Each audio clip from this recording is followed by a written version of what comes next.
And I'm just going to go right into it. Sorry for the slight delay, everyone, and welcome to Four Things You Might Not Know About Tulsa, but Probably Should, with Russell Cobb and Apollonia Piña.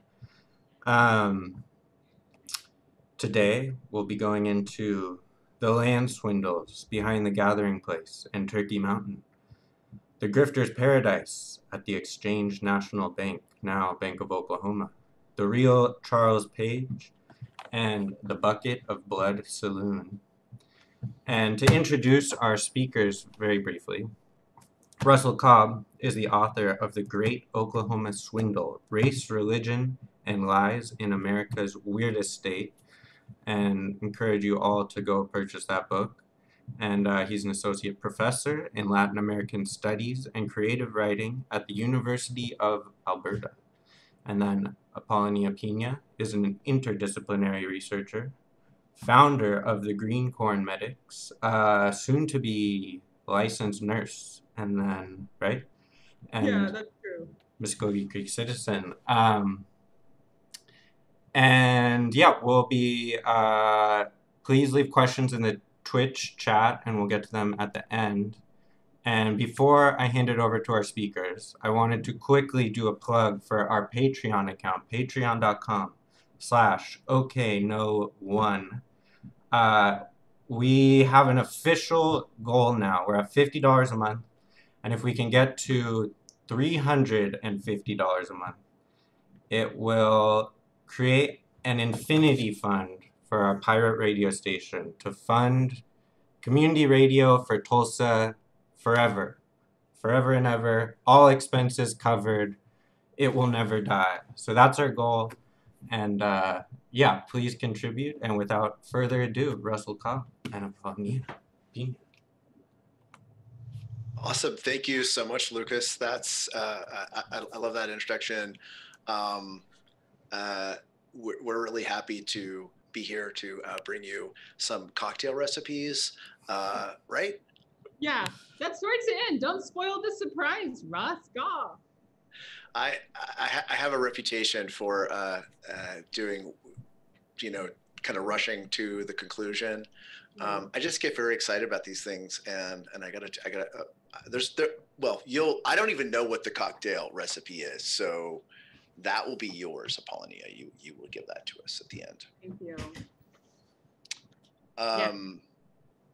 I'm excited to be here too. And before we get started, sorry we are starting like 2 minutes late. That is totally my fault. But if I can, I would also like to blame it on Randy Potts, because I was on his porch having a serious conversation with him and I lost track of time. So, when two writers start talking, shit happens. But I am coming to you live from pretty much downtown Tulsa. I'm coming to you from the Center for Public Secrets at the corner of 6th and Peoria. And I want to give a shout out to Center for Public Secrets and to let you all know that if you support this type of like radical subculture histories of Oklahoma, of Tulsa, then may you consider supporting Center for Public Secrets. We have a fundraiser going on right now. It's going on for I think like another 2 or 3 days, and we're super close to reaching our goal. So if you could throw in some buckskin for that, just look us up on Instagram or look us up on our webpage, please. I bought 2 t-shirts, and it costs a lot to send them to Canada from Center for Public Secrets. And you guys are amazing. And I think between the Center for Public Secrets and okno.one, the spirit of this land is alive. This land. We're bringing back the contrarian Okie spirit. Let's get into this. Let's do this. 4 things you should know but probably don't about Tulsa. Let's start with CP, with Daddy Page. You want to start with him already? I told you I like to get to the meat. I don't like to beat around the bush. I want to go straight to the good stuff. Okay. Let's start with Daddy Page. Let's go. Apollonia, I want to start with him because Apollonia, you grew up probably like what, spitting distance from Charles Page Boulevard. Is that not correct? That is true. As as some of you may know, I'm the pride of Crosby Heights. I say that jokingly, but that is a nickname Russ has given me. I've grown up in Crosby Heights pretty much my whole life, which is just west of downtown Tulsa. And I didn't know this until I started working and researching with Russ a couple of years ago. But yes, I grew up off of Charles Page Boulevard, and I always just kind of took it for granted how it just somehow turned from 3rd Street downtown. And then when it hit my hood, it turned into Charles Page Boulevard. And then from then on out, it went into the line of West Tulsa, which is Sand Springs. And then from there on out, it was just Charles Page Boulevard. What I didn't know is that a couple of blocks away from the street I grew up on, there was a house that Charles Page lived in.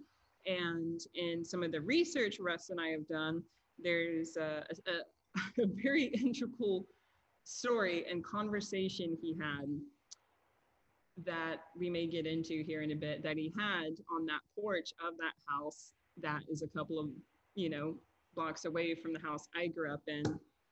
And it turns into a longer story of land swindles and Creek women getting taken advantage of. Yeah, I mean, if you've been in Tulsa for any amount of time, you know about Charles Page. I mean, and you go to Sand Springs, and the high school is named after him. The main museum in town is named after him. The main road into town is named after him.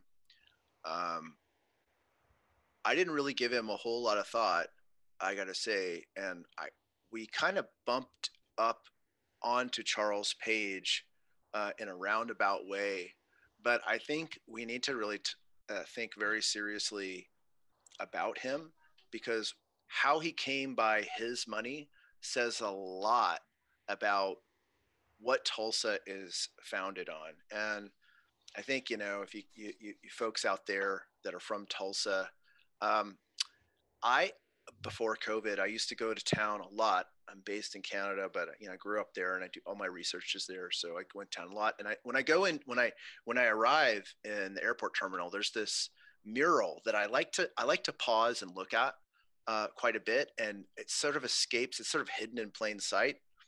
This is it. When you arrive at the arrival terminal, this is what you see. It is like this very long mural that is dedicated to the glories of the oil industry. And Tulsans are proud of their erstwhile title as the oil capital of the world. And everyone, of course, knows that. And there's a whole mythology that goes along with that, which also goes along with, which as you can see in the Golden Driller. And I also like to look at the plaque underneath the Golden Driller, which no one ever does. This is the plaque underneath the Golden Driller.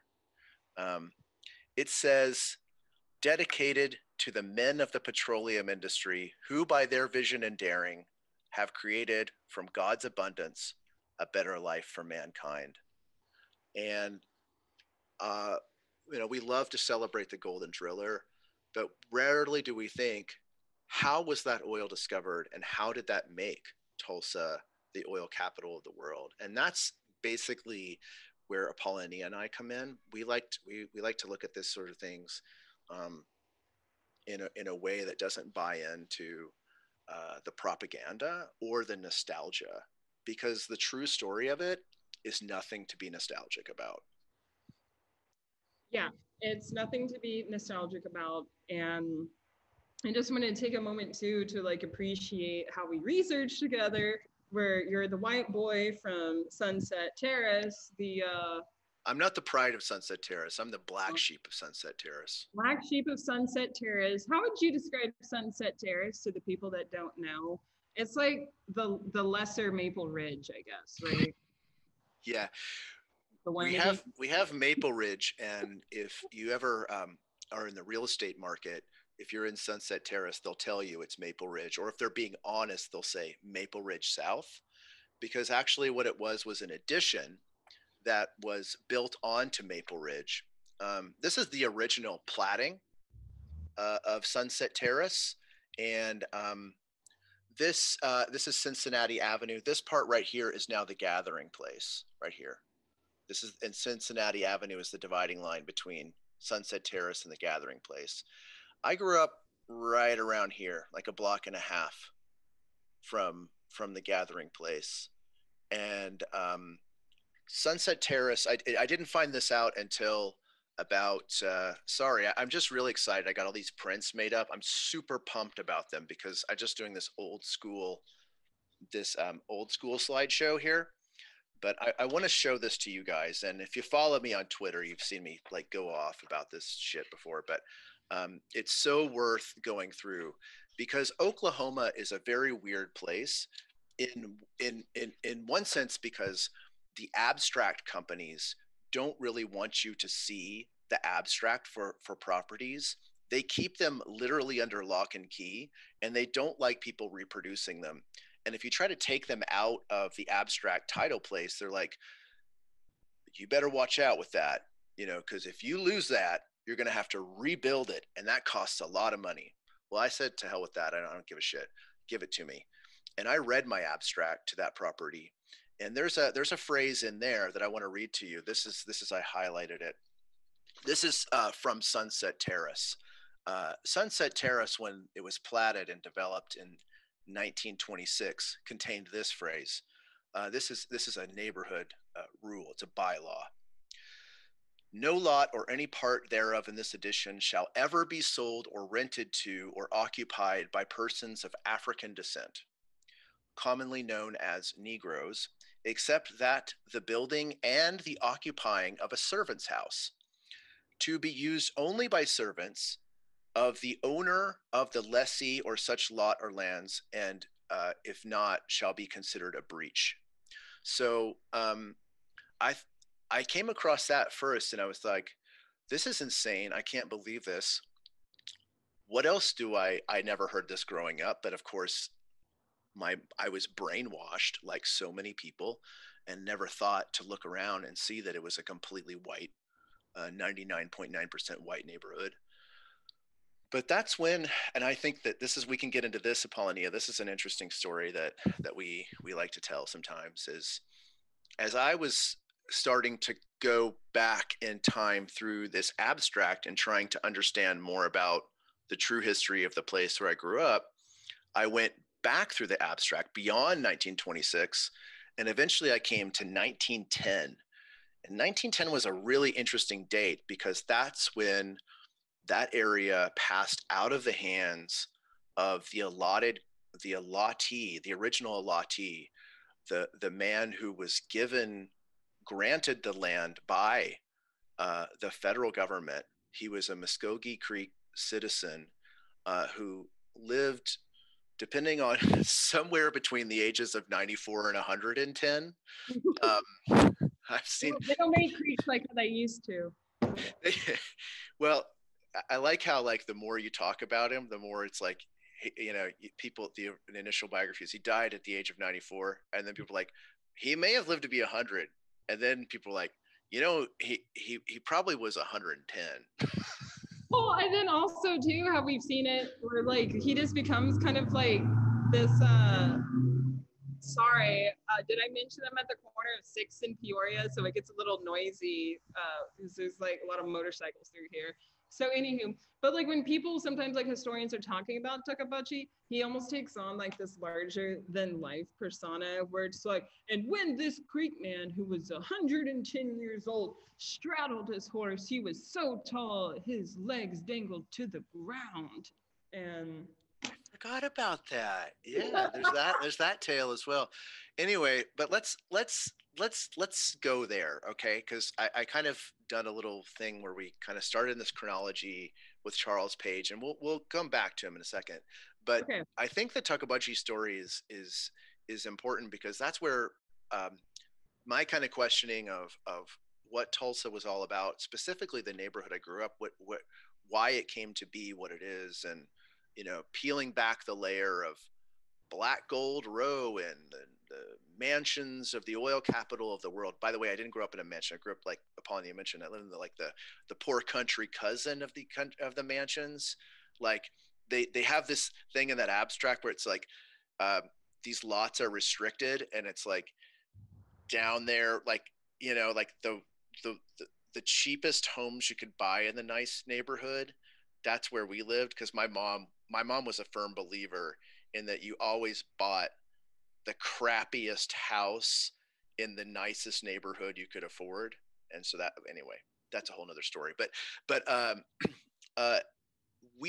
so I was researching this, and I came across the name of Tuckabudgie in this abstract.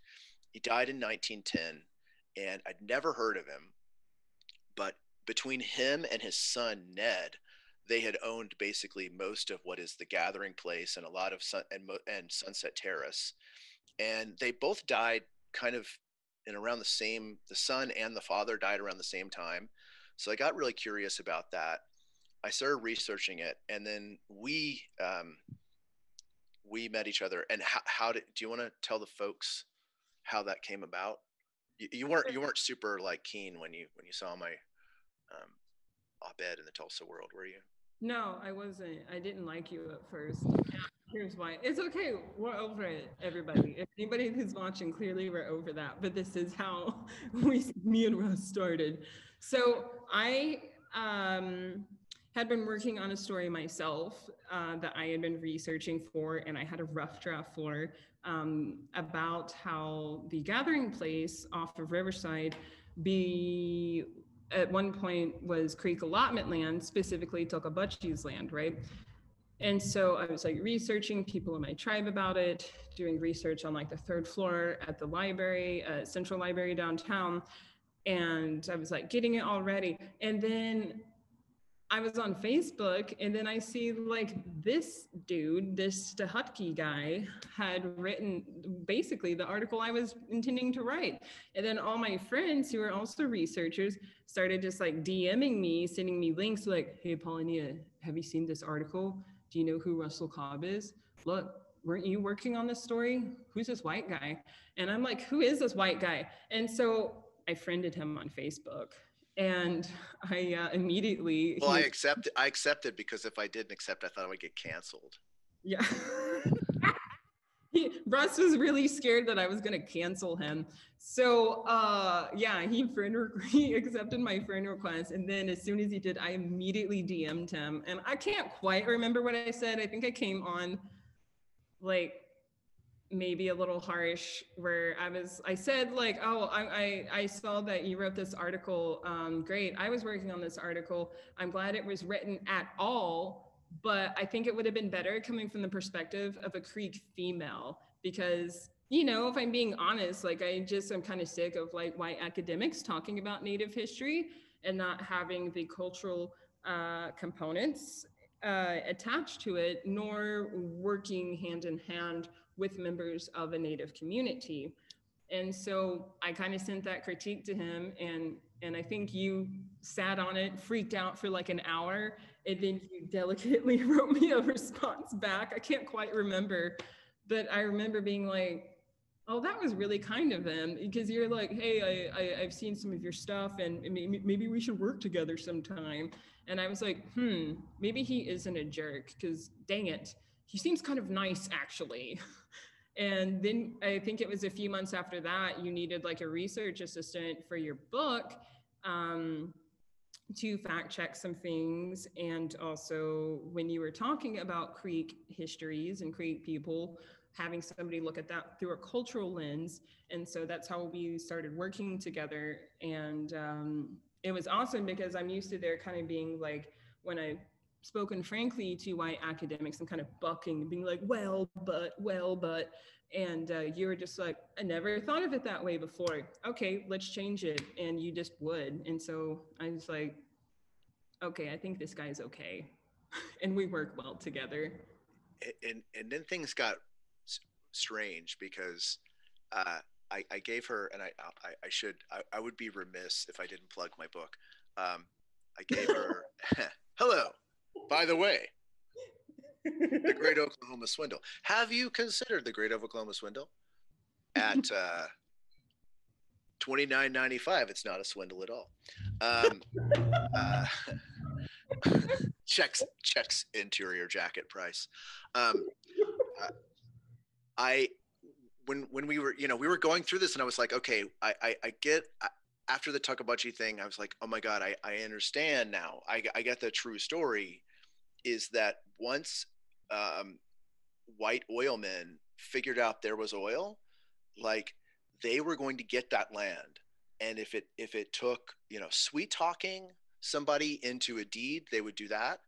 If it took fudging something to say like this is a lease and not a deed, like I just want to lease it, but actually making it a deed, they would do that. If it took kidnapping someone, they would do that. If it took blowing them up with dynamite, they would do that. So it was like, okay. And then the thing is, we started to kind of talk, or you started to fact check some of the stories in there. And to me, like the big takeaway through that is we started to kind of go beyond. I mean, the Tuckabuchi story there's still much we need to learn, and a lot that there's lots of questions about his descendants, because a lot of them died all at the same time, and this would have been just a few years before the Osage Reign of Terror, when we know white oilmen were assassinating That Osage. definitely happened to my tribe too, but it isn't as well documented as how it happened to the Osage tribe. But it definitely was going on within my tribe too, of white men trying to marry up Creek women, and then somehow those Creek women ended up dead a few years later, and all their allotment land ended up to their white husbands. It's insane when when you start to think about all the places where this happened in Tulsa. So Gathering Place is one. People might be wondering what's the Turkey Mountain thing.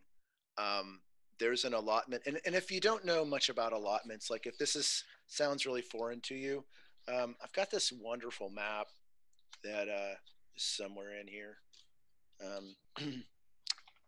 Oh shoot, this is the problem when you just like have all your stuff scattered everywhere. There's a map out there. I'll find it, of course, after this is over, that shows Tulsa, right, and shows all the Creek citizens who were given land outside outside the small little core of the downtown, that part of downtown, this little cattywampus.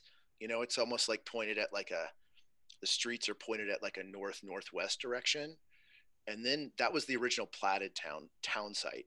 But then outside that, these are all allotments, and there's just hundreds, if not thousands, of names around there. And you could almost like pick a name at random, and you'd find some crazy story. So the one that really got me going and after Tuckabuchi was around Turkey Mountain.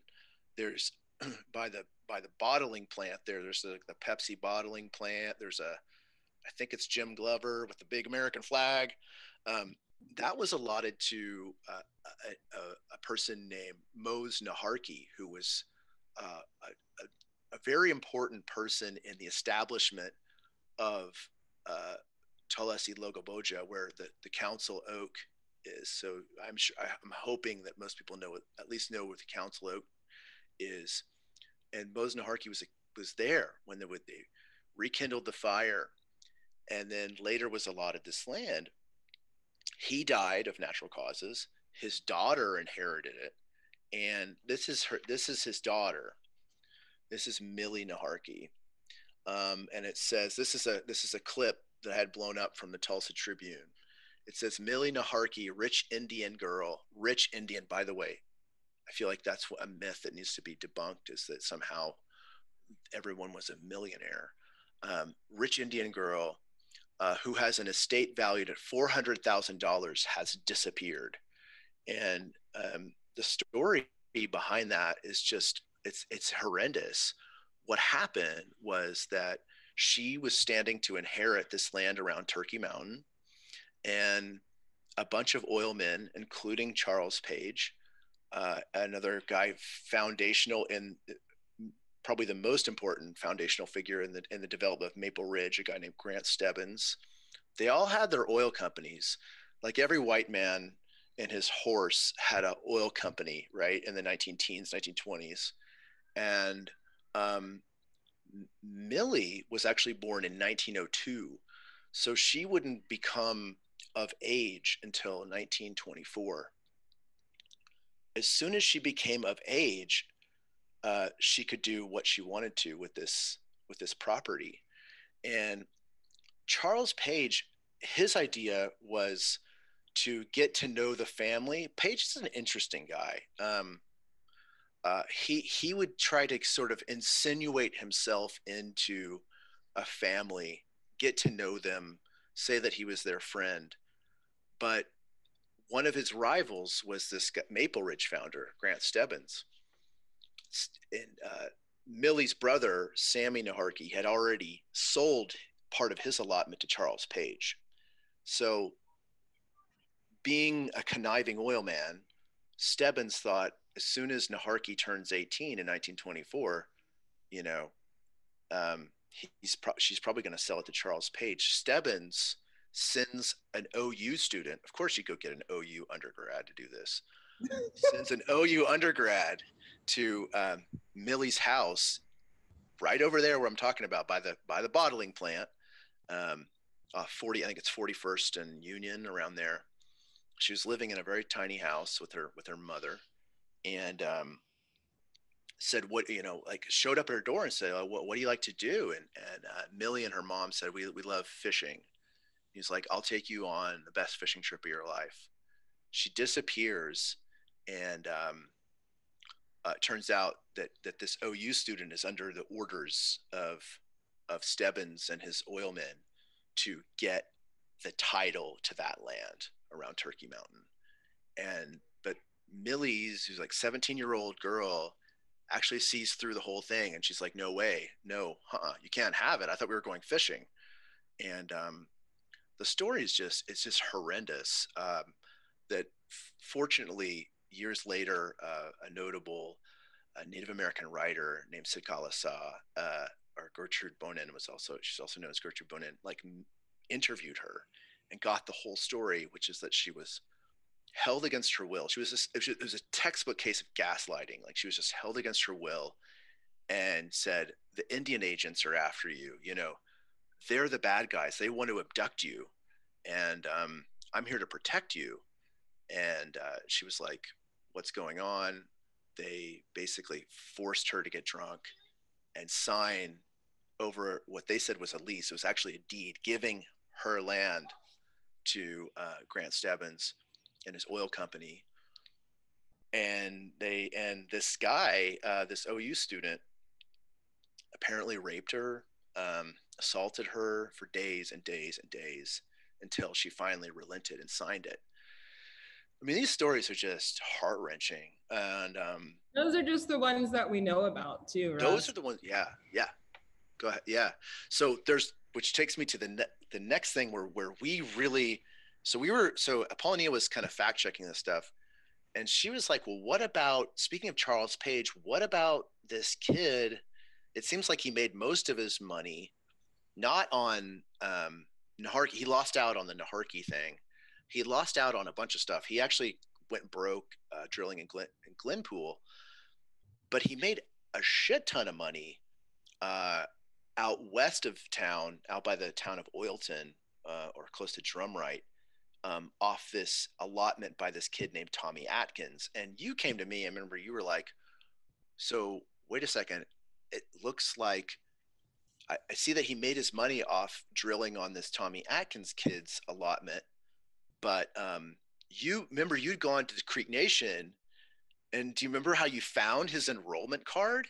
And it was like, there was a line through it, and I remember you sent me this image, and yeah. I couldn't believe it. There was an image. It was just like this line through the kid's name. Yeah. God. Because it said he didn't exist, right? Yeah. Yeah. And so it was an interesting story from there because like we were just talking about Charles Page and we're going to have to get into Frank Long here in a second, talk about Frank Long. But yeah, so basically it then became this conundrum of like, well, what is Charles Page and his connection to this Creek Indian boy named Tommy Atkins and also his mother, Minnie Atkins? And did this boy exist or did he not? And it's still kind of a question that we have because in the research that we've done and some of the documents that we have uncovered from like the from my tribe, from the cultural department in my tribe's library and also the Western Histories collection, we see kind of conflicting things.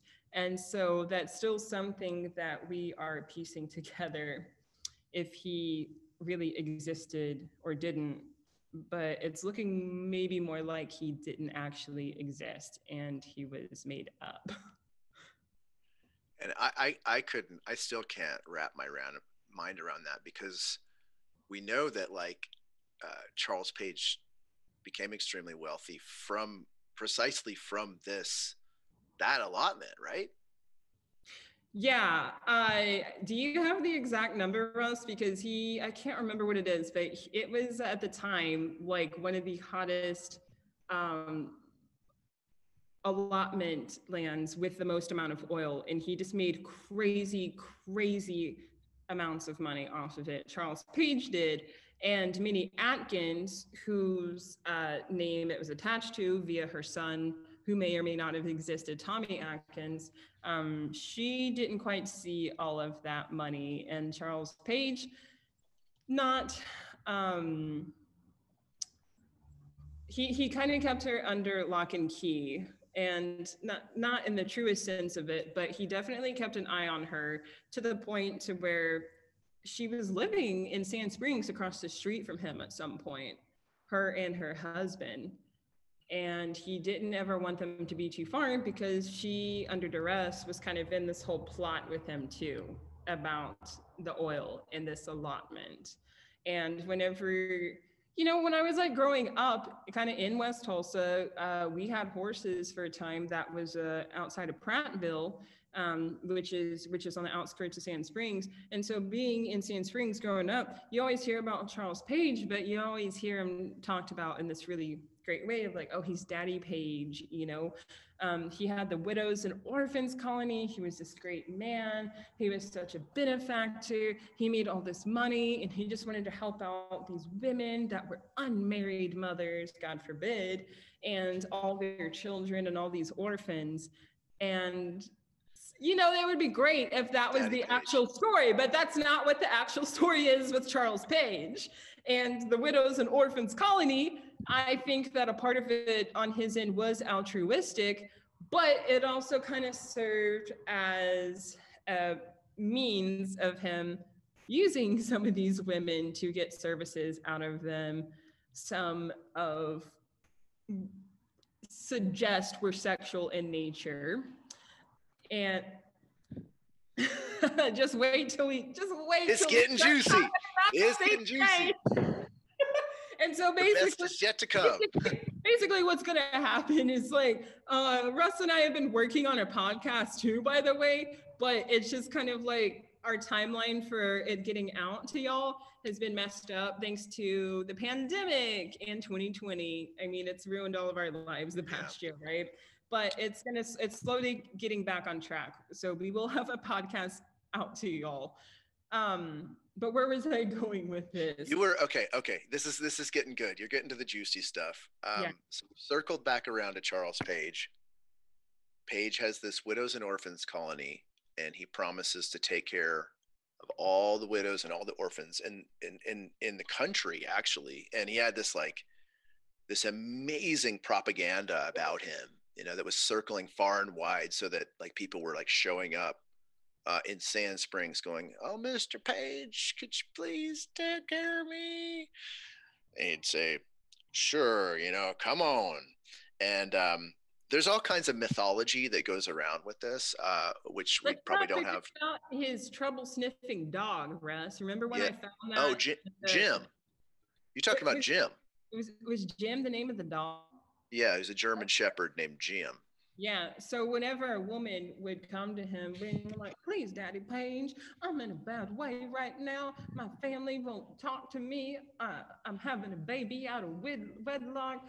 Can you please take me in?" Apparently, they'd have to like sit on the ground begging at his feet, groveling at his feet. "Please take me into your widows and orphans colony." And Charles Page had that dog named Jim, apparently, and that dog would apparently like kind of sniff him out, and that dog could somehow detect if these women were being genuine or if these women were just trying to like get some handouts and being shifty in that way. Yeah, that's Jim. As German Shepherd Jim's always at his feet, and which also takes us back to that house, right where you grew up. Is one day he was sitting there on the veranda, which would be around what third? It's like third and what's is it Olympia? I think it's Olympia. It's third in Third, Olympia. yeah, Get it third and. right. Charles Page Boulevard in Olympia, Russ. Oh, okay. Charles Page Boulevard, Olympia. His first Tulsa home, Yeah. and he was, as the story is related in his very spurious biography, which I can't really trust, but this is the story that was told there. Was that he and Jim were sitting on the veranda one day, and one of his agents, who we can talk about later, came to him and said, "Mr. Page, there's the hottest oil play out in the Cushing Drumright Field belongs to this Tommy Atkins, but nobody can find this Tommy Atkins. Like, some people say Tommy Atkins is dead. Some people say Tommy Atkins is hiding out in Mexico. Some people say Tommy Atkins is a black kid who's roaming the streets of Wagner." And they've sent Pinkerton agents to find this Tommy Atkins because the oil on that Tommy Atkins allotment is worth $10 million in 1915, which is like, I did the calculation. I think it's like $295 million today. And I love this bit as it's related. Mr. Atkins, or Mr. Page, was smoking a cigar, and he crushed out the cigar on his boot. He called Jim, and he's petted Jim on the head, and he said, I'm gonna find that Tommy Atkins, Yeah, I'm sure that's exactly how it went. What is that book called? Like a fool's enterprise? Got it right here, actually. There it is. A Fool's Enterprise. Can we just say from the offices of Russ and Apollonia that maybe that's not the best Charles Page biography? Yeah, no, it's the only one we have. But it's a puff piece. It's so what's interesting about it though is that it's related here, and this is the first time when we were trying to figure out, well, who is this Tommy Atkins kid, and did he exist? Why did his own tribe kick him off the tribal rolls? Like, and what? That is not something that we typically would do. That's just, I've talked to a few Creek tribal attorneys and just people in the cultural department, and that's just a practice that if somebody was enrolled Mvskoke Creek and then decided to not be Creek, it usually was of their own volition that they decided to disenroll, maybe because they wanted to be enrolled Seminole all of a sudden because they also had Seminole blood.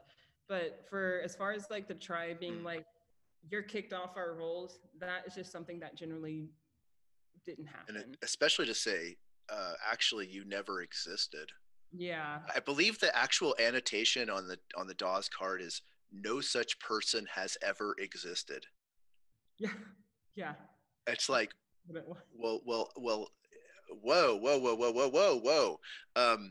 Anyway, the story in the book here is it's a nice little American Horatio Alger, like, rags to riches story, where Mr. Page, goes on this quest and he finds the mother of Tommy Atkins, and she's this poor woman washing dishes in a cowboy camp, and he's like, "Are you the mother of the Vancouver barracks, wasn't it?" No, he did.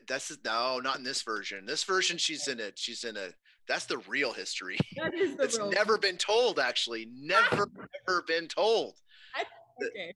The mythology story is that he himself, Paige, found her washing dishes with cowboys and said, ma'am, you're going to come back to Oklahoma with me and you're going to be a rich woman and you will never want for anything. And he's going to buy her this house and she's going to live this fairy tale life. And, but the actual story is like so crazy. What actually happened is just insane. It's like if you wrote it for a Netflix series, they would be like, that's so ridiculous. You're gonna have to tone that down. And so we still don't really know the whole thing, right? We're trying to piece this together from like memos from his lawyers and some newspaper articles and some diaries. And I found like, and most importantly, the testimony of one badass woman I'm sure our listeners have never heard of but need to hear of. You know who I'm talking about? I know you're talking about Sadie James. Yeah, I know. But before we get into that, I think we need to talk about Frank Long a little bit, right? Okay. Yeah. Okay, because we need to talk about how Frank Long actually found Minnie Atkins, right? Yeah. I think of Frank Long as like what was Trump's crazy lawyer? Michael Cohen. No, don't you take this from me because I thought of this earlier, Russ, and I was going to say it tonight. Okay. Oh, I'm sorry. I can't, but I mean, I think it's a testament to how we think alike, though, and this is why we research together. Okay. Yeah. But let me talk about how we kind of came across Frank Long. So as part of this research, I went down to the Western Histories Collection. One of my absolute favorite places in all of Oklahoma is the Western Histories Collection down at OU in Norman. And I spent a long day there in one of the archives there, a collection that they have that contains a lot of correspondences between Charles Page and his attorney, Frank Long.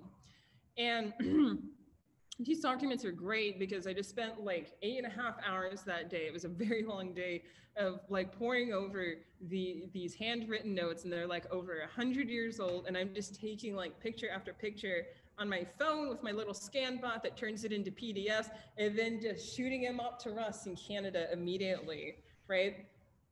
And so what I started to realize, a few hours in of reading these correspondences is that Frank Long actually had a bigger role in a lot of Charles Page's estate and in some of his decision making than, is commonly known in history.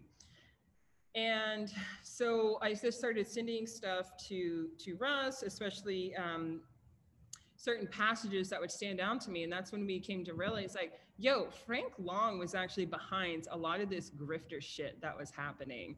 And so what I've came to think of it as is like, you think of Charles Page as being Trump, right?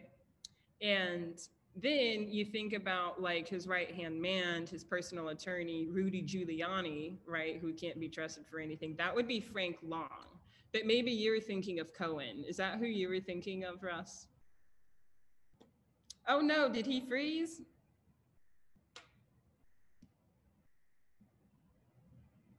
Are you there?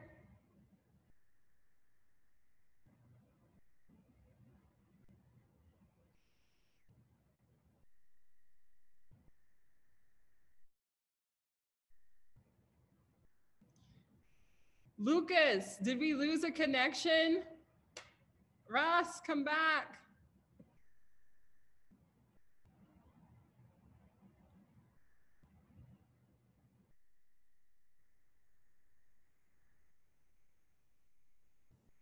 Okay.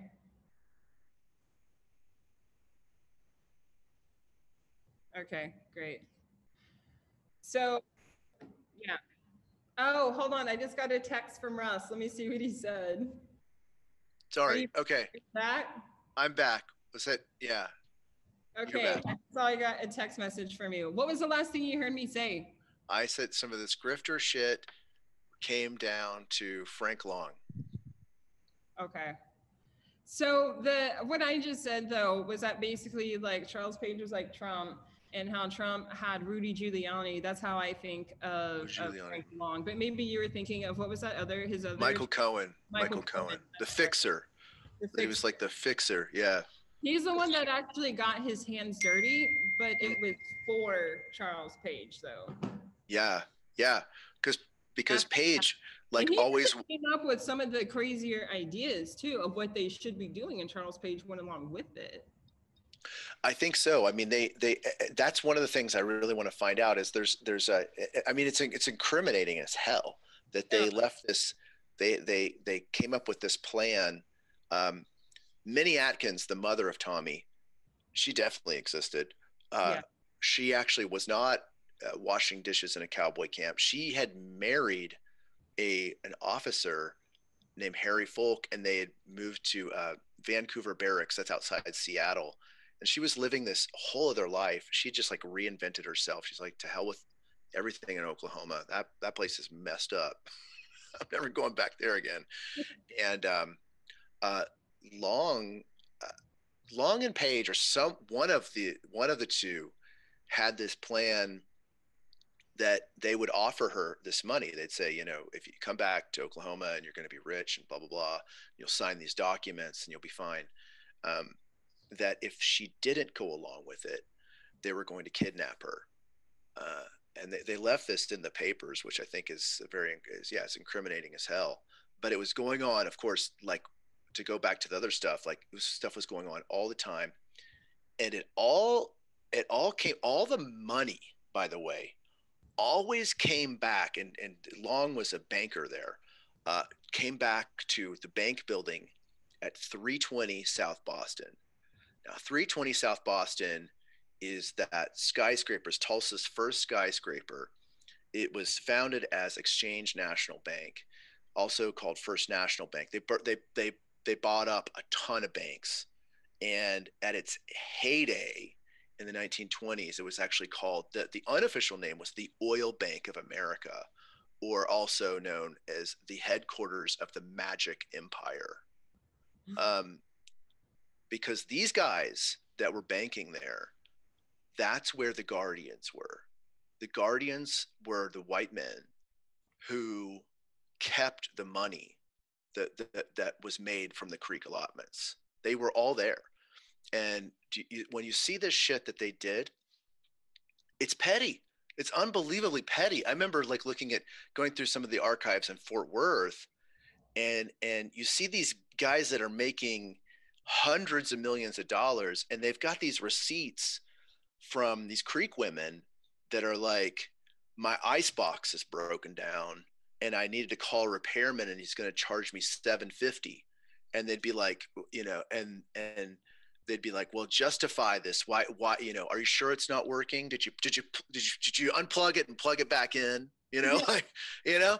Yeah, because we always needed to have white wards, right? Like great white fathers and guardians, because we were too, I don't know, dumb, unintelligent, feeble-minded to make financial decisions and take care of ourselves. So we always need a white guy to do it for us.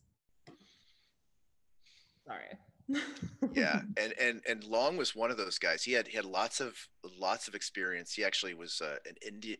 They called an Indian agent. So the people that made these decisions about who was a guardian, who was competent, who was incompetent, and basically incompetent. And that was the legal term, incompetent.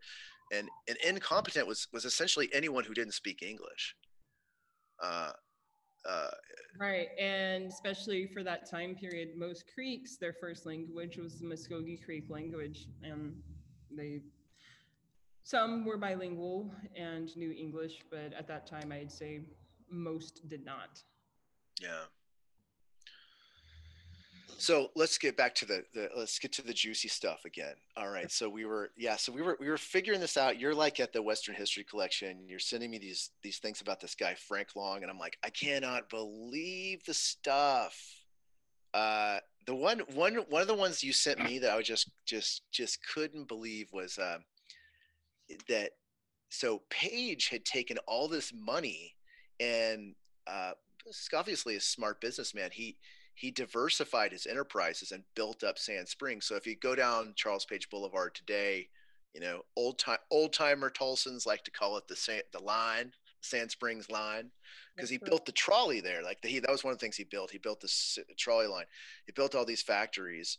And then, and remember how you sent me that thing about the women who would work there? He got the labor from the widows colony. Yeah.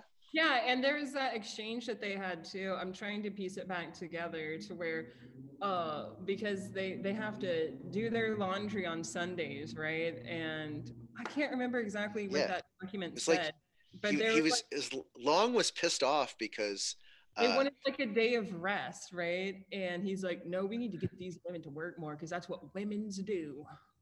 Yeah, to work in their cotton mill. Yeah. And they had at one point he had the largest cotton mill west of the Mississippi. He had the mason jar manufacturer. Yes. The hipster mason jars. They were all made in not all of them, but the biggest company. What's it called? Is it called Jim or what are the mason? No. There's the Mason because you're thinking of Jim Oil Company. Oh, okay. What's the Doesn't it just say Sand Springs directly on the mason-like jar? Yeah, but then it's a company. It's the I can't remember the name of the company. It's slipping my mind right now because it was not the focus. But they relocated, like their international headquarters were in Sand Springs. Yeah, that glass company. It's driving me crazy. But anyway, they had that, and yeah, and he was like, and they want their Sundays off, and Oklahoma labor law says we can't force them to work on Sunday, and they found some workaround to where they still work half of the day on Sunday.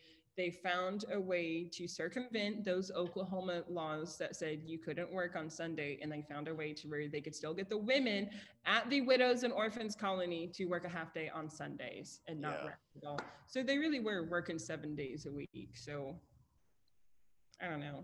I guess that's how Christians do it. Anyway, let's we're gonna get to the bucket of blood. Yeah. Okay, but no. Before bucket of blood, but we forgot one crucial thing to talk about: the present day lineage of First National Bank, though, Russ. So yeah. What? Let's ask. I always like to throw out an audience question or something. Ask them. Does anybody want to take a guess as to what present day bank started originally as the First National Bank? Does anybody want to hazard a guess? I have no idea if we're going to hear back or not, but maybe we'll just answer here in like 5 seconds. It's a bank you may know. Because there's like a building with its name on it in downtown. I'm gonna do a quick. Can I do a screen share? Yes, I can. Oh, I can't. No, dang it. No. This isn't one of your Zoom classes up at University of Alberta, Russ, okay? We're not your students. Okay, hint. There is a building. Here's the inside of it. These beautiful chandeliers made at Empire Chandelier in Sand Springs. And the bank is... It's Bank of Oklahoma. It's still in existence. So when we talk about Charles Page, we have to talk about his right-hand man that did all of his dirty work, Frank Long, who also started First National Bank, otherwise known as the Exchange National Bank, which is now called Bank of Oklahoma, and which we have the BOK Center named after it, which looks like a gigantic roll of duct tape. And that's where... It's a good one. Yeah, thank you. I mean, I always thought it looks like a gigantic roll of duct tape. It was where I saw Cirque du Soleil and Depeche Mode. So I think that's kind of interesting. Yeah. How it was like this real dirty, grimy, basically where money, could you say, is it true to say that money, like Creek Indian oil money, was laundered there in a sense? Well, okay. I mean, let's talk about that, right? Because this is how it goes down. You have this amazingly oil-rich land, like the most productive oil fields in the world, from the 19 teens to the 1920s until the Great Depression, were here. By here, I mean there in Oklahoma, west of town. And most of those lands, the people, the white oilmen who could manage to get Creek people to sign it over to them, they did that. But some of them couldn't, and a lot of them had guardians, right?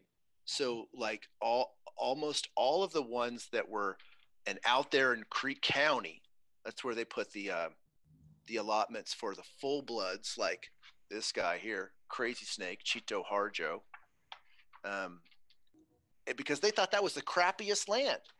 Yeah, it was not agricultural. So these Creek allottees have these guardians that are appointed by the courts. They're supposed to be making these decisions in their best interest. But essentially what they're doing is they can pay themselves whatever they want. There was no one to really stop them from saying, I'm going to charge 10, 20, 25, 50%. And the banking, the actual financial transaction, the deeds, the leases, they all went to that bank. So I think that bank, to me, is like, I call it like a clearinghouse for like the biggest wealth transfer you can imagine. Right. And all these beautiful murals and all the things we celebrate, and you go on a walking tour of downtown Tulsa today, and people will say, look at this is the oil capital, the beautiful Art Deco, Gothic, whatever buildings. This money, that there would never be that money if it not for this, because it's not that it was like the oil came out of Main Street or Boston. Tulsa doesn't have any oil. Yeah, they went out to Creek County or South Tulsa County or Osage County, and Tulsa has always just simply been the financial place.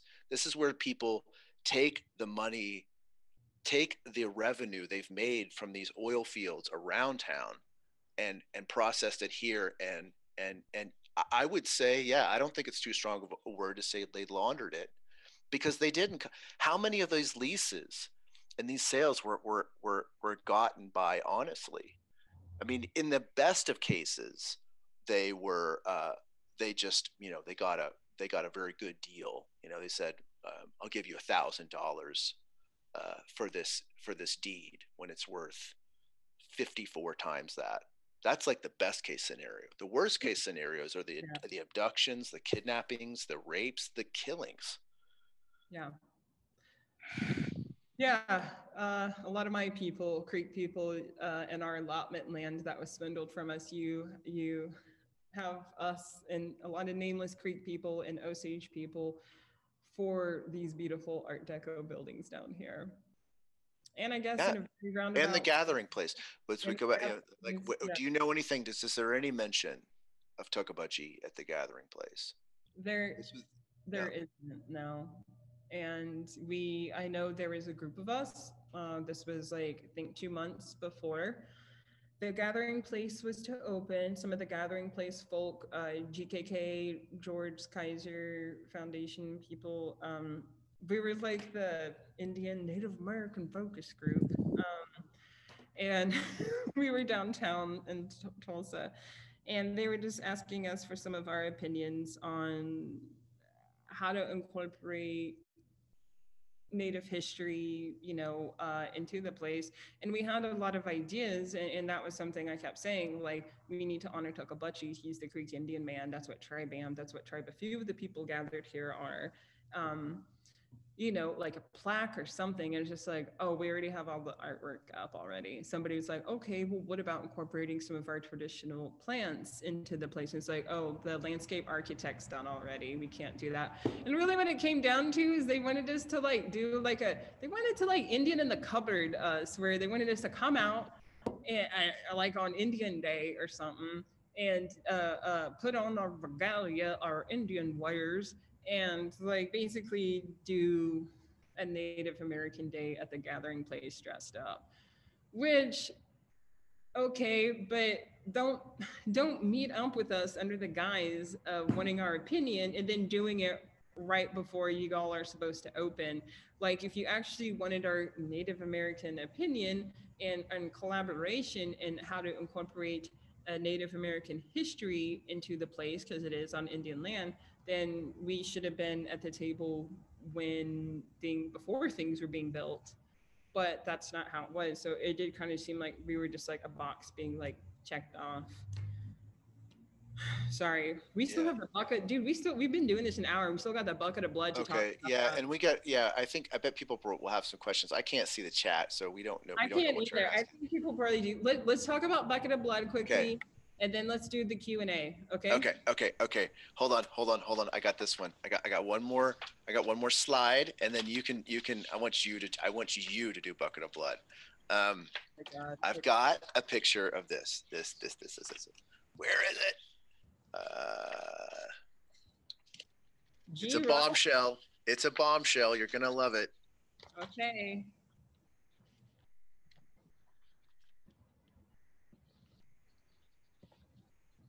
Oh,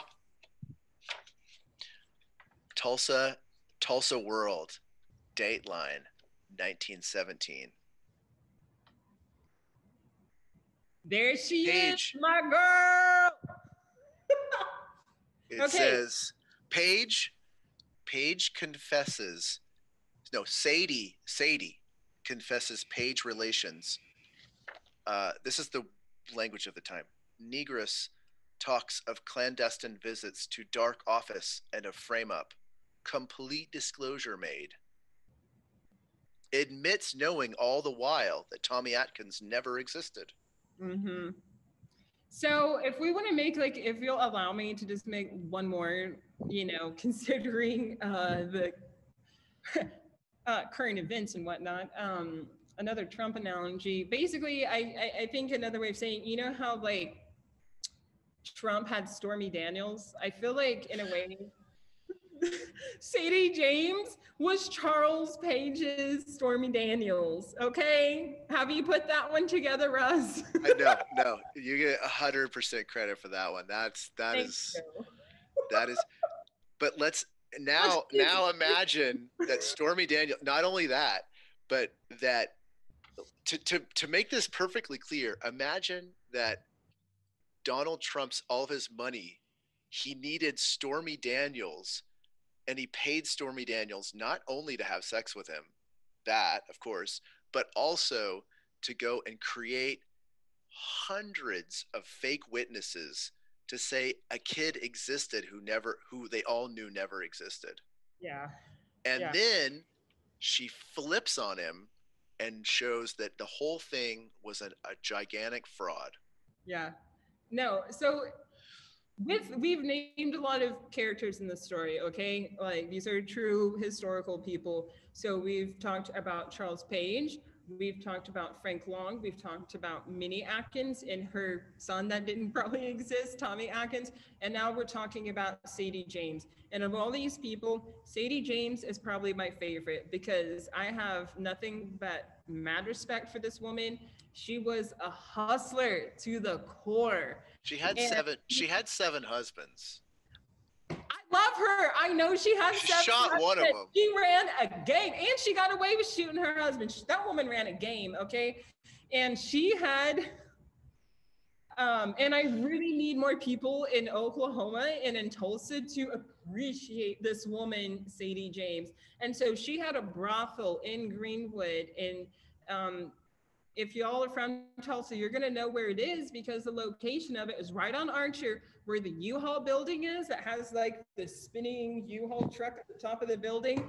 That is where she had her brothel, and her brothel was called the Bucket of Blood. You can't, it doesn't get any better than this. And how this woman had 7 husbands. I guess, I don't know why they divorced. I guess she got bored and tired of them and just like, out of my way, and she just divorced them. She didn't need them. She was financially secure, and she knew the gossip and backdoors talk of everybody in Tulsa and in Greenwood. And so it's interesting, Russ, we're gonna get, for real, we're gonna get banned in Sand Springs, blacklisted in Sand Springs. here coming up soon. But I think when people think of Charles Page, like we have a library named after him, a boulevard, and the Widows and Orphans Colony, which is called Sand Springs Home in modern day. It's called the Sand Springs Oh Home yeah, now. right. And and I can't quite remember if he did that. It was like a Christian orphans and widows colony Yeah, there was a Christian aspect to it. aspect Yeah, to it, but they were taken to like faith healings and all kinds of stuff. Yeah. well, I guess Charles Page needed a different faith healing because that's when he would go and he would convalesce with Sadie James when he needed a piece of strange. So I guess that was part of his faith and healing practice too. Only at night. Only at night, sorry. Only on Sunday nights. Would she visit him, rendezvous in his office, and they cooked up this plan. And actually, I think when you talk about how Minnie Atkins was found, and Frank Long was very devious in trying to get her out, but Sadie James was the one who knew where she really was. She was the only one. So all these oil men are out there trying to figure out, did this Tommy boy exist? Did this Minnie one? Where's this Minnie Atkins? Sadie James knew everybody's business. She did. And she knew it so well that there's an article in the Tulsa Tribune, and this is after the Tulsa Race Massacre, where the editor, this crusading jerk, Richard Lloyd Jones, he would talk about, he would say the biggest enemies of Tulsa, of upstanding morality in Tulsa, and he'd always compare them to say, like, who this person's even worse than Sadie James. I just wish I knew Sadie James. I think we can wrap it up because I think you have a recipe. You know what we didn't even get into, and this is why, when the pandemic comes down and me and Russ are able to be in the same place making our podcast, Sadie James and Minnie Atkins actually met prior to all this. They met in Kansas, but that's a story that we will not address right now. But just to kind of whet your appetite, that's a whole other story into itself of how they met in Leavenworth, Kansas. But these two women knew each other. That said, I have a treat for everybody. I had a friend here in Tulsa come up with a cocktail recipe in honor of Sadie James, who was such a badass hustler woman, having 7 husbands and shooting one of them and getting away with it. I'm sure he just, well, yeah. I mean, how many black women could shoot a man and like legally just be like, they were all, and everyone at the trial's like, yeah, you're cool. You're cool. Cool. No, we got you, girl. We got you. He had it coming. He did have it coming. Okay. So I'm going to give a shout out to Antonella. She came up with this recipe, and also Colby Airy may have had a hand in this, but mainly it was Antonella. Okay. She came up with this. So it is the bucket of blood cocktail in honor of Sadie James and her badassery is 2 ounces of rye whiskey, 1 ounce of grapefruit juice, a splash of grenadine, a lemon peel garnish topped with Sprite or soda. Maybe add some fancy cherries, not those like crappy maraschino cherries, the fancy cherries, okay? I don't know what that means, but I know there's fancy bar cherries. So you can take a screenshot of that maybe. That sounds amazing. Anywho, that's the bucket of blood cocktail for y'all. We can do a Q&A now, I think. Yeah. Thank you for bearing with us. Myself. That was great. You really had a cocktail recipe. I didn't expect that. I come through on my word, okay? I want to give special credit to B.O.K. Bucket of Blood. That was in the chat. Pretty good.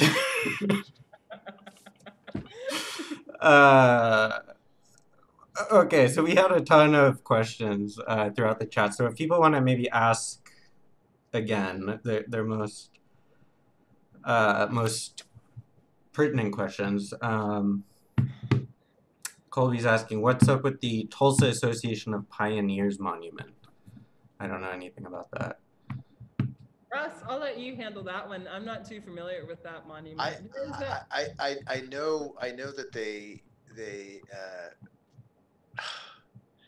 it's something to do with it. It's like some sort of rewrite of history where they had this barbecue and commemorated the Tulsa pioneers, and they, I don't know that much about it. I know it's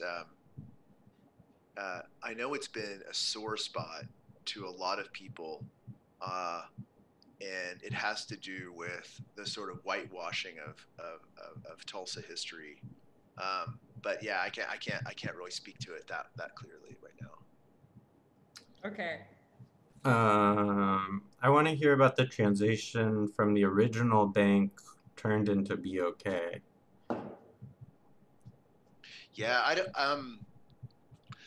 I can't talk about like how it got to be BOK, but I do know that Harry Sinclair, the famous oil man, realized that Tulsa needed like a real bank that had these sort of like podunk, country banks, and he started the Exchange National Bank, which is that building that 320 South Boston, and he bought up all these other banks like First National Bank, Farmers Bank, and consolidated them and turned them into the what became informally known as the Oil Bank of America. Weirdly enough, that man, Harry Sinclair, and that bank were implicated in the most famous scandal you've heard of but know nothing about, the Teapot Dome scandal that brought down the Warren G. Harding administration. So the corruption was something else. Also, there was also a really weird financial transaction when Kaiser took over, and that was how he made the bulk of his money. That was later after the last oil bust. It was like the 80s oil crash. Because they had gone it had gone under, like a lot of those banks, and it's people in Oklahoma never learn, man. They just repeat the same things over and over again, and that crisis was huge when I was a kid. Like people lost their lives like over the savings and loan crisis. It's like if they had studied their history, they would know that all this stuff happens again and again, and it's like the magical thinking, the ignorance is just mind-numbing. Tilly's mom has given a couple shout outs for Doug Miller's Fourth in Boston book. Do you guys know that? Yeah. Mm-hmm. Is it Fourth in Boston or Third in Boston? It's Fourth. Fourth in Boston, Heart of the Magic Empire. Yeah, that's what we're talking about. That particular area, the Fourth in Boston, the Heart of the Magic Empire. I learned a lot of stuff by that, and I think there's just still like so much to process there. Cool. G Hurricane 99. How are they able to plat? I don't know what that word is. Plat the city of Tulsa if it was Creek Osage Cherokee land. Did the city plat predate allotment? Platting of townships happened when after the Dawes Commission decided to liquidate the sovereignty of the 5 tribes. So they said, okay, you're going to get ready for statehood, and the towns that existed, they platted them. In other words, they turned them officially into towns, but they created like a boundary. And Tulsa was like a small town. Like it was an afterthought. Like it was not very big. Like Mvskoke was the big town. And so the original platting of Tulsa happened in, I think it was 1898, around there, and it was just like this little town, and then all the allotments were around it. So to clarify, the Dawes Act or the Dawes Commission basically invalidated the sovereignty. Well, the first iteration of it was like all these native tribes are going to be turning their collectively held lands into privately held deeds that can be bought and sold on the quote unquote free market. But the 5 tribes actually pushed back against this, and they were like, no, you don't. Like, we have treaties, you're not going to mess with us. And it wasn't until the Curtis Act of 1898 that amended that just for the 5 tribes. So just for the tribes in Oklahoma. And that in itself is just such a messed up thing, because Charles Curtis was the only was Kaw, like he was a Kaw citizen. He was Native American, and I've heard it said, I don't know this part of history that well, but I've heard it said that, you know, this was a crime, this was a horrible piece of legislation, but I've heard it said that Curtis didn't, his name was attached to it, but he was basically trying to do all he could to stymie what the people in Oklahoma wanted to do, which was like basically just rob people of their land as quickly as possible. Questions about 2 people. Was Cyrus Avery a real estate broker? And then Colby also asking about what was that? Sarah Rector. Do you guys know anything about either of those people? Sarah Rector, yeah. I don't know anything about Cyrus Avery, but except for the Avery Drive that goes out to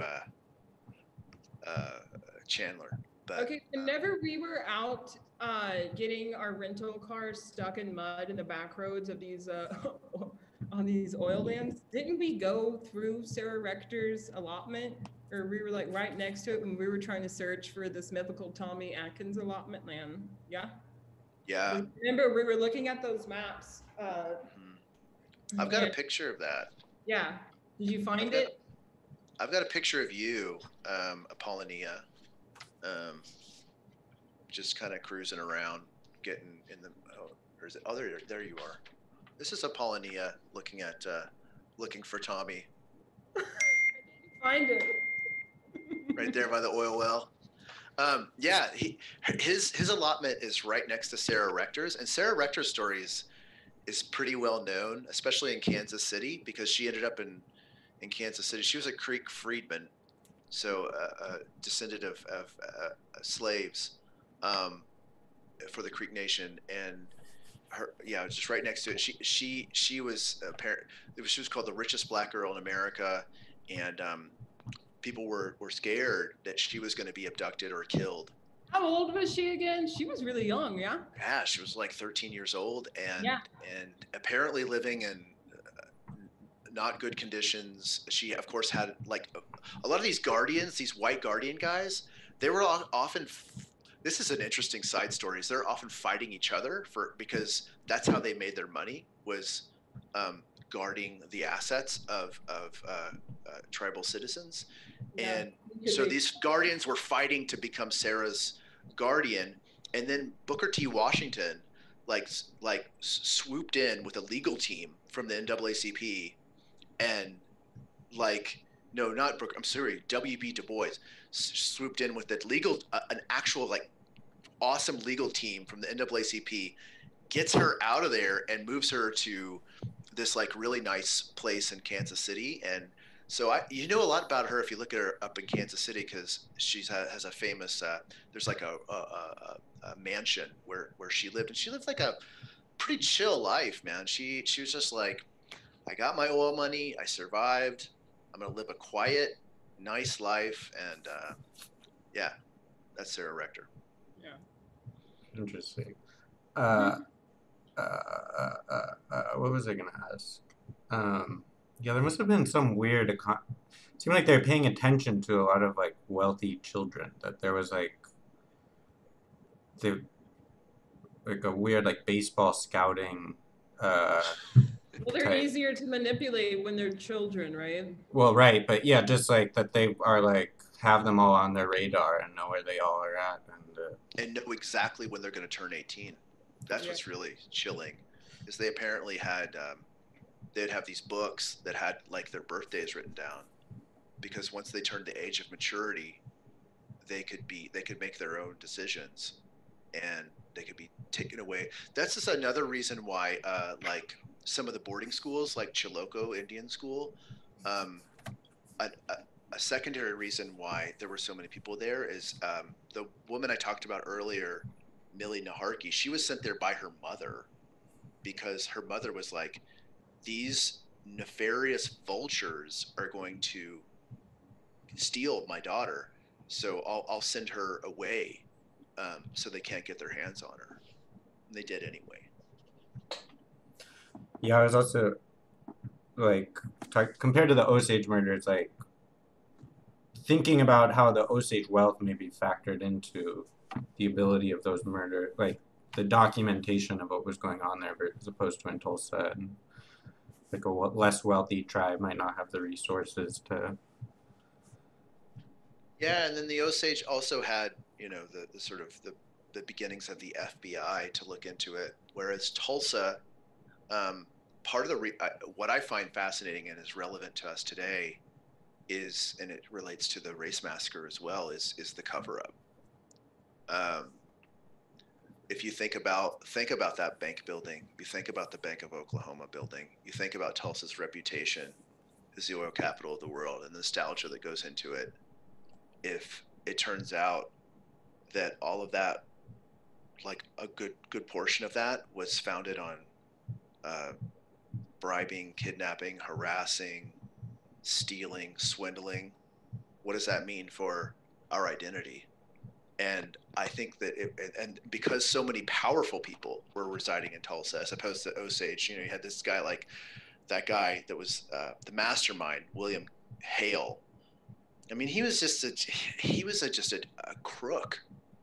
But the people who ran Tulsa, man, some of these people, their grandchildren, their great grandchildren are alive, and they're invested in protecting their reputation.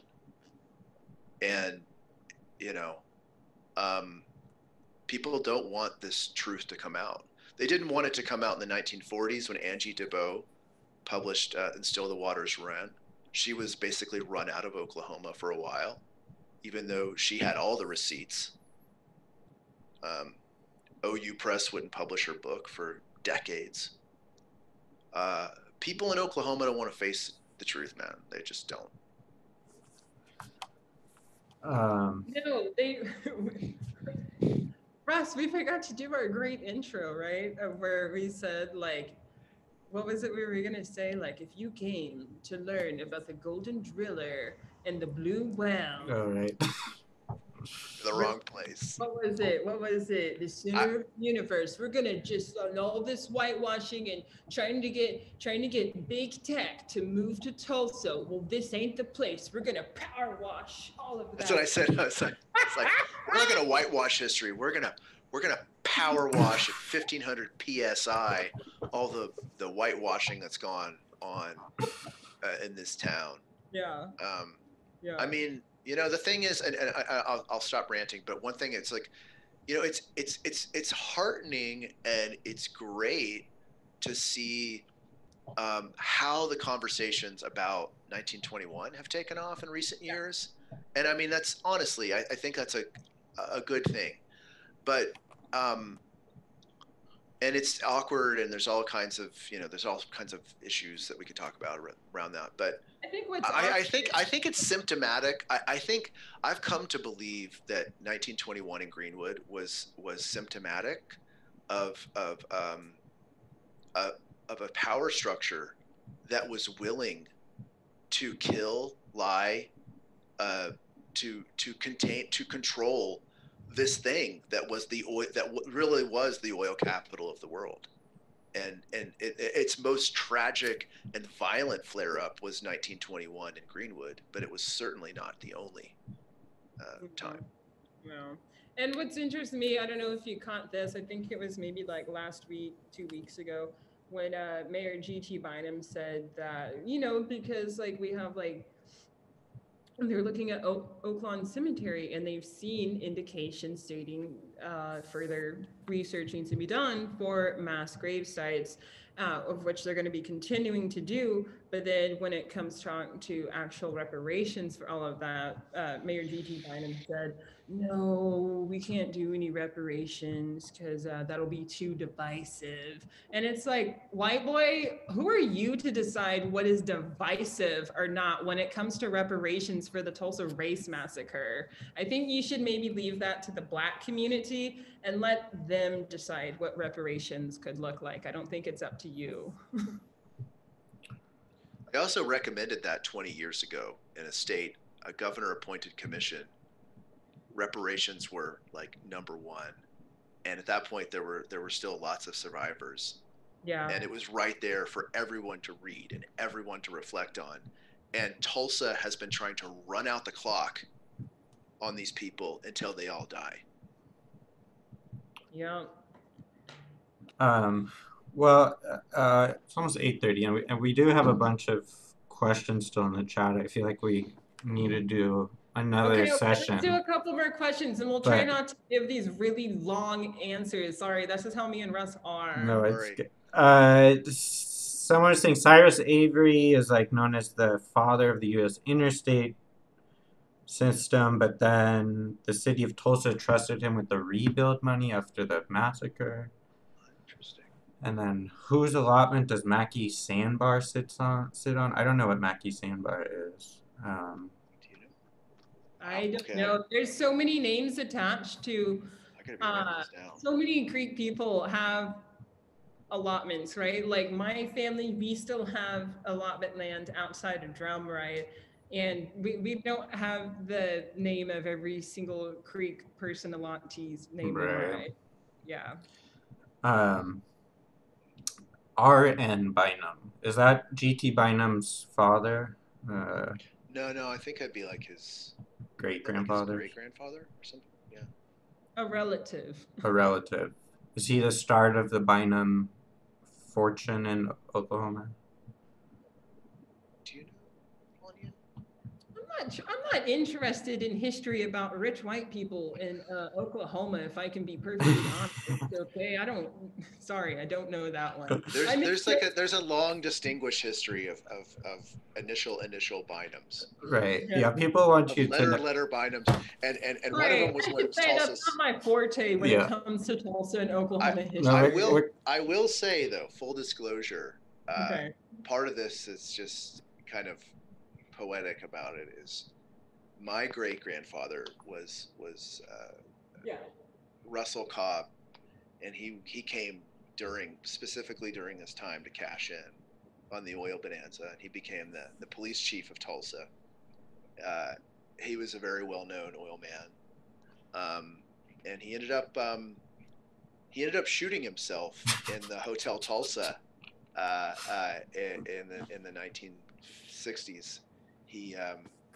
Things didn't go well, and he shot himself, and it was like big news, you know. So the Hotel Tulsa was like the place where all the deals were made. It was right around the corner from 320 South Boston. I see. And people would be in there making deals, and I don't really, you know. So part of the stuff is why I'm super curious about it is like, you know, I grew up in a sort of typical conservative, not like arch conservative, but like country club conservative, Republican, Tulsa family, where you start to scratch the surface a little bit and you start asking questions and people are like, nope.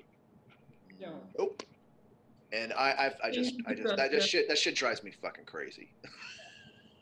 Anywho, here's a lesson in reparations is me and Russ, who comes from not Maple Ridge, everybody, Sunset Terrace. And he has a family of white oilmen that were at one point, I think, pretty rich, and maybe not anymore, kind of lost that fortune. No, they lost I'm coming from the lineage of Mvskoke Creek Hokie, whose family was forcibly removed here to Oklahoma. Originally, my people are Flaco and we're from the Dustin Waletka area. But that's kind of what is interesting about us working together is like we know these histories about each other, but we're still friends. I mean, if he was still in the oil business, I don't think we'd be friends. But right, I'll make you an offer you can't refuse. Mvskoke reparations right here. A start. So the Mackie Sandbar is the River Spirit Casino. Wow. Okay. And Gotta the look into RN that. Bynum. Good to Gotta know. look into that. RN Bynum is Tulsa's second mayor. So. Awesome. Yes. Right. Yeah. Thank you. One other question coming in. This is Colby's asking. These are all Colby's questions. Are they all Colby's questions? Yeah. Does anyone else have questions? I don't want to miss people. But the Tulsa use of. Why does the city of Tulsa outsource their historical research through the Tulsa Historical Society instead of using their chief historic preservation officer? Do you know anything about the role of That's really interesting. Who's asking Tulsa? that? Is that Colby? Yeah. Okay. That's really interesting. Well, I just got it. Look, this is awkward. Yeah. I'm getting text messages directly from Colby, actually. Oh. I guess there's another Colby in the chats. That is not Colby. Oh, a different Colby. Yeah. Multiple Colbys. Multiple Colbys. So, Russ, I don't know anything about that. What do you mean by like outsourcing the? Well, I think the city has an employee who does this sort of stuff, and the Tulsa Historical Society is not. If I may be wrong about this, but it's not like a city of Tulsa run organization. I have one idea, and that is that one of the people. So as I was talking about the initial, the really bad kidnapping case that I was talking about Naharki, that I believe the guy behind that was this guy Grant Stebbins. Well, if you Google Grant Stebbins, the first hit you're going to get is him in the Tulsa Historical Society Hall of Fame as one of the builders of Tulsa. Let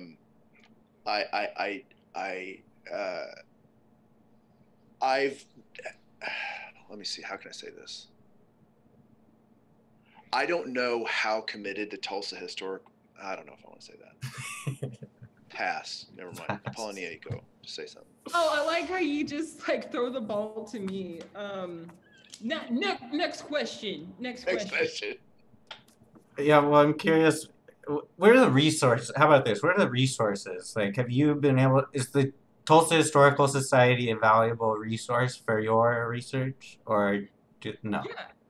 Yes. I've never gotten anywhere with them. Nowhere.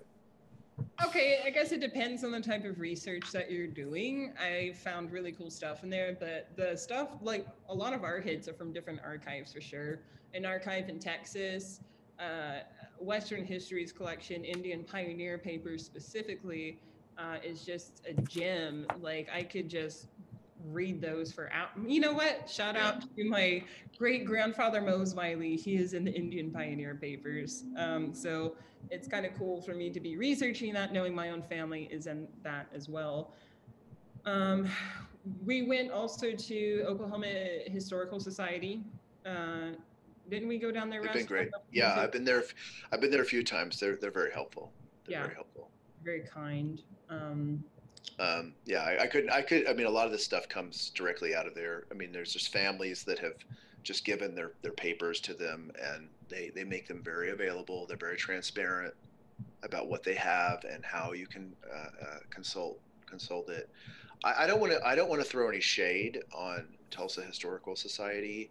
I'll just say that the times that I have tried to ask if they have information on something, they just haven't responded. I mean, maybe it's just maybe they're overwhelmed. I don't know, but I think that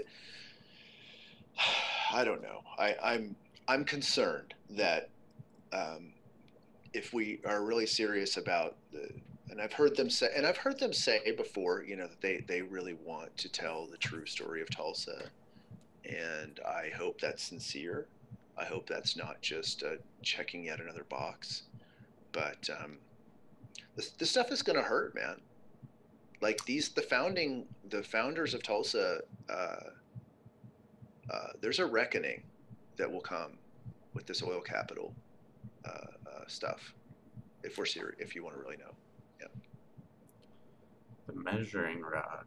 Maybe I just need a bucket of blood cocktail. Yeah. I feel like it's cocktail hour, man. I'm getting what? ornery. I'm getting ornery. Yeah, I think it's time to probably bring it to an end and make ourselves the bucket of what's the can we go get the recipe one more time? Yeah, of course, and I'll shoot it to you too, Lucas, so that you can post about it. Perfect. I'm probably gonna go over to Randy's porch tomorrow, and we're gonna make a bucket of bloods on his porch and talk about stuff. So again, to make the bucket of blood from Antonella, not Colby, because Colby just texted me saying it's not him. It is 2 ounces of rye whiskey, 1 ounce of grapefruit juice, a splash of grenadine, a lemon peel for garnish, and you top it with Sprite or soda and add to some, when I say fancy cherries, somebody texted me because I'm not a mixologist. It's Luxardo cherries. That's the type of cherries. It's just a fancier maraschino. They're Luxardo cherries. I have no idea how you do all that, but somehow you put all that together, and that will be the bucket of blood cocktail in honor of Sadie Love Jane. it. Can you give us the visual one more time? 2 ounce rye whiskey, 1 ounce grapefruit juice, splash of grenadine, lemon peel garnish, top with Sprite or soda, maybe some fancy cherries. Well, you heard it here first, folks. That's the bucket of blood cocktail by none other. There's not a place in Tulsa that serves it, I don't think. Well, thank you so much. That was really fun. I think people and getting lots of positive comments in the chat. It was fun. It's fun getting this fresh research straight from the source, unadulterated. And yeah, would love to do it again. Thank you so much for having us on, and I really hope people enjoyed it. And I just want to say too, I know we just talked about a lot of like harsh histories. I love Tulsa and I love Oklahoma, and I think Russ does too.